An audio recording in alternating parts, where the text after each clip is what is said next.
Kebaikan yang kamu berikan untuk orang lain itu belum tentu dibalas kebaikan dari orang tersebut. Tapi kebaikanmu pasti akan terbalas dengan kebaikan dan dengan bentuk apapun.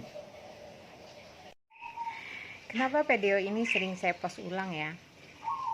Karena saya pernah mengalami satu hal peristiwa yang sampai saat ini saya ambil pelajarannya. Jadi saya pernah ke satu tempat bertiga sama teman saya, mau ada urusan penting sekali. Ke satu tempat yang saya tidak tahu, saya belum pernah ke sana, ke satu tempat perbatasan. Masih di wilayah Kalimantan ya. Cuman saya nggak pernah tahu dan nggak pernah ke sana. Jadi kita berangkat subuh naik mobil pribadi, kita berangkat bertiga ya, naik mobil sendiri. Berangkat pertama itu kita sampai kisaran 5 jam. Jadi sudah siang ya, kisaran waktu jam 11 siang lah. Nah, langsung kita menuju hotel. Kalau di kota itu saya pernah, tapi setelah itu saya nggak tahu kemana.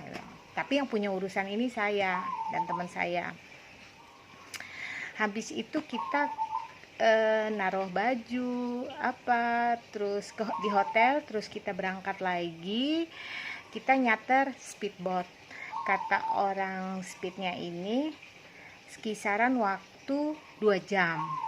Nah, kita berangkatlah ke tempat 2 jam tadi.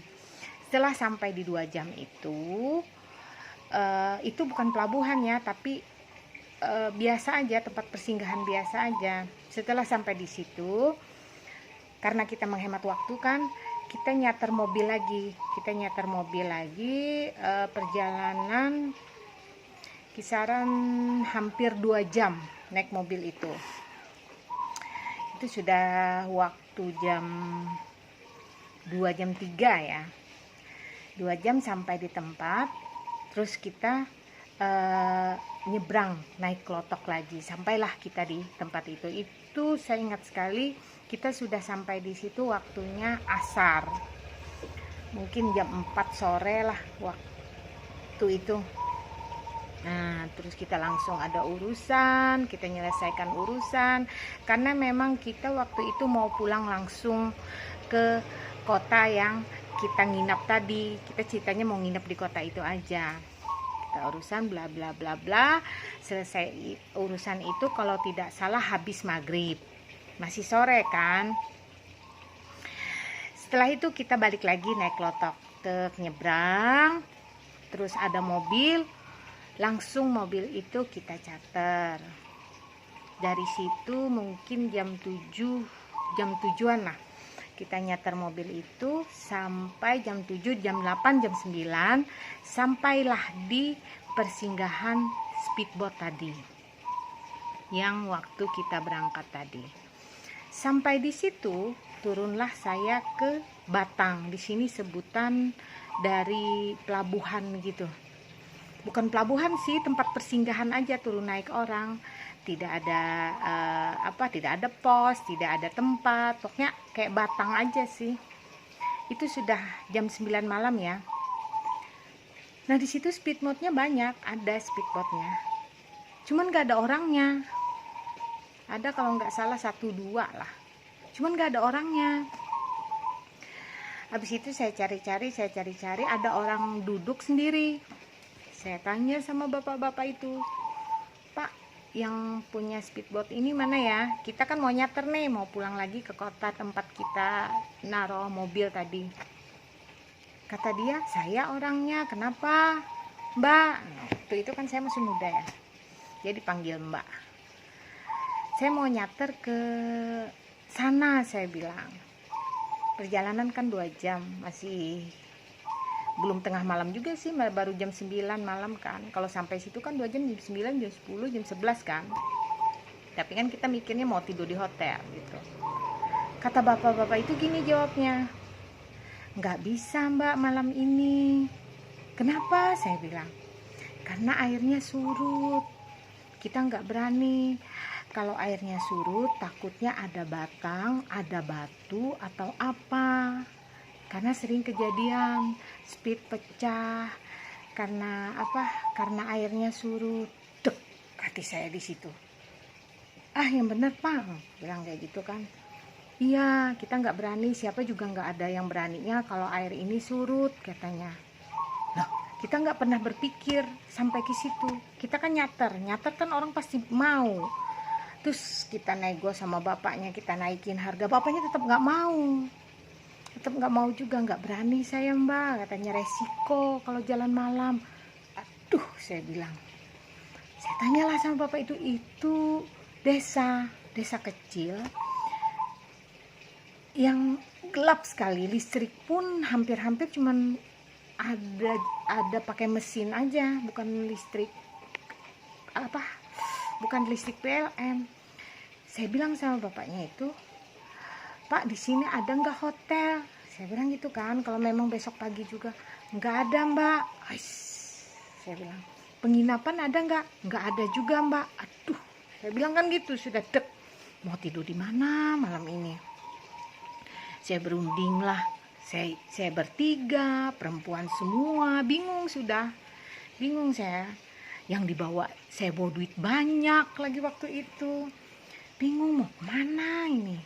Kita cari-cari masjid juga nggak ada, karena mohon maaf nih, mayoritas di tempat itu non muslim, jadi tidak ada masjid atau musola.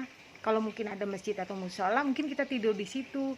Dan kalau mungkin ada tempat pelabuhan atau ada tempat-tempat buat bernaung, mungkin kita nunggu di situ sampai pagi. Kan tidak ada. Saya nego sama bapak itu, saya naikin harganya sampai 2-3 kali. Bapak itu tetap nggak mau. Saya nggak berani Mbak, saya nggak berani ngambil resiko, siapapun, berapapun harganya saya nggak berani ngambil resiko, katanya. Karena sudah sering kejadian, katanya. Kalau mau besok pagi subuh saya anter, katanya gitu. Harganya tarifnya biasa aja, kayak biasa, katanya. Banyak aja besok Mbak, yang penting airnya pasang dulu, katanya. Saya mikirnya bukan masalah mau pulangnya, tidur malam ininya di mana, itu loh. Bapak ini juga nggak nawarin mau tidur di rumah saya, enggak juga beliau. Mungkin karena beliau entah ikut orang juga atau karena takut istri beliau atau gimana.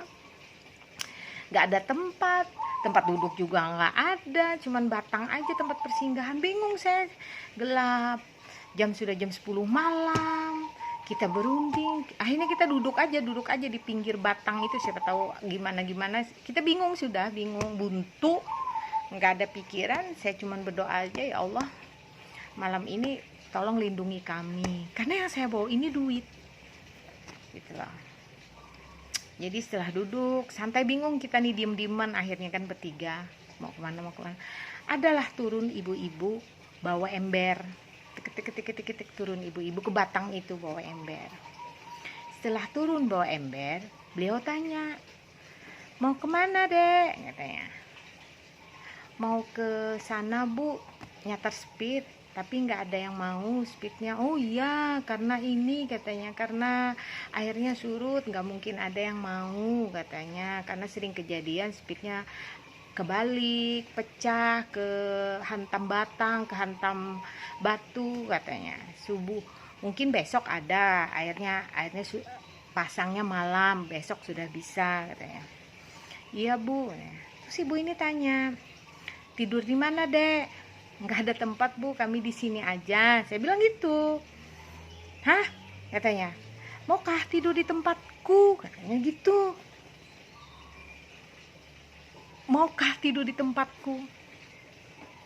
Gitu loh. Maukah tidur di tempatku? Pada saat kita mencari tempat berteduh, saat itu saya punya duit banyak. Walaupun berapa harga hotel, berapa charteran speed saya bayar malam itu. Tapi nggak ada speed, nggak ada yang mau, hotel nggak ada juga, dan nggak ada tempat duduk, tempat tidur, mau masjid, mau apa, itu nggak ada sama sekali. Tiba-tiba ada ibu-ibu yang turun nawarin kita mau tidur di rumahnya. Bayangkan di situ.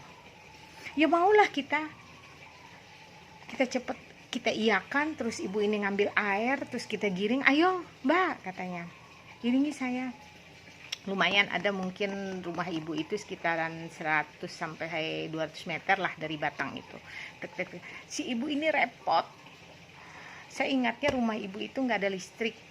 Si ibu ini repot, jadi dia di lantai itu dia gelarkan karpet, ngasih bantal ke kita, ngasih minum, ngasih apa-apa, ngasih sarung juga. Katanya kalau mau mandi, kalau mau istirahat dulu, besok pagi mau berangkat.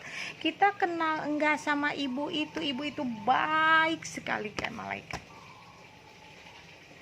Jadi saya bingung, ya Allah, ini pertolonganmu di saat hamba sulit. Saat itu aku bawa duit banyak, berapapun harga Speed malam itu ngantarkan kami ke kota, di hotel kami nginap itu saya bayar. Berapapun hotel malam itu harganya saya bayar. Tapi nggak ada. Dan ibu itu datang, saya pikir ibu itu datang bukan hanya sengaja ya, tapi memang dikirim Tuhan untuk kami, untuk membantu kami malam itu. Bersyukurnya saya. Kenapa saya bersyukur? Kita bertiga perempuan semua bawa duit banyak tengah malam di kota yang kita tidak pernah tahu. Bukan kota, desa. Itu masih hutan-hutan. Di tempat yang kita tidak pernah tahu sama sekali. Kita berpikirnya kan waktu itu mau pulang, kita nyater-nyater itu kan pasti orang mau. Kita nggak nunggu penumpang, enggak, kita nyater aja. Tapi nggak ada yang mau. Gitu loh. Jadi akhirnya kita tidur tempat ibu itu. Besok pagi itu nggak sampai di situ kebaikan ibu. Besok pagi itu kita disiapin sarapan, disiapin makan, disiapin semuanya sama ibu itu. Terus jadi saya nggak habis pikir, saya kenal enggak sama ibu itu. Rumahnya ulin semua, kayu bersih sekali, saya masih ingat itu. Nah habis itu siang, mungkin kisaran jam 7 pagi, kita pamit sama ibu itu. Kita terima kasih banyak ya, kita inilah sama ibu itu. Dan sampai ibu itu mau kita kasih amplop saja, beliau nggak mau. Apa kata beliau? Nggak apa-apa dek, daripada kamu tidur di luar, katanya. Gitu aja dia. Tapi saya tinggal waktu itu amplopnya. Habis itu saya berangkat pagi, kita nyater, berangkat pagi, sampailah kita ke hotel. Sampai sekarang kisah itu selalu saya ingat. Kisah itu selalu saya jadikan pelajaran. Bahwasanya apa? Kebaikan yang kita buat untuk orang lain, kita berikan untuk orang lain. Itu belum tentu dibalas kebaikan dari orang tersebut. Tapi kebaikan kita pasti akan terbalas dengan kebaikan. Mungkin, saya pikir mungkin. Saya pernah melakukan satu kebaikan, atau teman saya pernah melakukan kebaikan pada orang lain, dan saat itu diperlihatkan Tuhan, ini loh kebaikan yang pernah kamu berikan kepada orang lain itu. Hari ini kamu kesulitan, kudatangkan seorang malaikat melewati ibu ini untuk menolong kalian. Karena pada saat itu saya mampu, saya punya duit untuk membayar hotel, saya punya duit untuk membayar speedboat, tapi tidak ada. Speedboatnya tidak ada yang mau, hotelnya tidak ada, dan di situ hutan desa yang kita tidak pernah ada di situ. Tiba-tiba datang seorang ibu yang kita tidak pernah kenal. Jadi saya ambil pelajaran, kalau kita pengen berbuat baik kepada orang lain, berbuat baik saja. Tidak perlu kita pengen embel-embel apapun. Kenapa? Karena perbuatan baik kita itu akan terbalas dengan kebaikan juga, dan dengan cara apapun. Tuhan sudah mengaturnya, percayalah.